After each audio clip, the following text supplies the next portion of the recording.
گڈانی میں ماہی گیر طویل عرصے سے پریشان ہیں۔ تفصیلات کے مطابق بلوچستان کے ساحلی شہر گڈانی میں ماہی گیر طویل عرصے سے ان پٹ کی قیمتوں اور قرضے لینے کی وجہ سے مشکل حالات کا سامنا کر رہے ہیں۔ بلوچستان میں ماہی گیری کا شعبہ ایک اندازے کے مطابق 4 لاکھ لوگوں کو براہ راست روزگار فراہم کرتا ہے اور شاید اتنی ہی تعداد میں ذیلی صنعتوں جیسے مارکیٹنگ، بوٹ بلڈنگ وغیرہ میں ساحلی علاقوں میں ماہی گیری مقامی روزگار کا 70% تک کا حصہ بن سکتی ہے۔ ماہرین کا کہنا ہے کہ بلوچستان کا ساحل کراچی کے مغرب سے ایرانی سرحد تک 745 کلومیٹر تک پھیلا ہوا ہے۔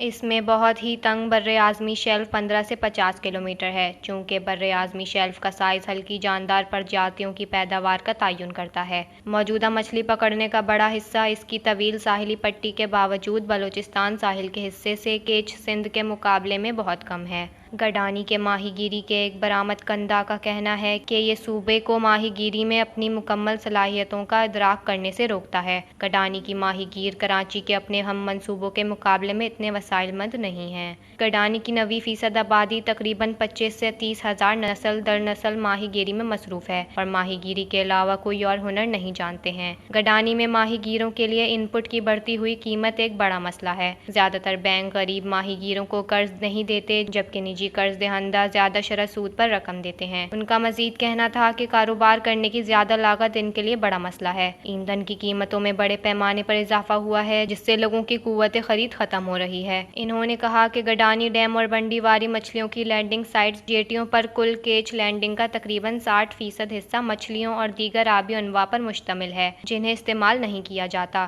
یہ ناپسندیدہ اور ردی کی ٹوکری والی مچھلیوں کو بھاری مقدار میں فیڈ ملوں کو فروخت ہوتا ہے، جن پر مزید کارروائی کر کے پولٹری فیڈ کے طور پر استعمال کیا جاتا ہے۔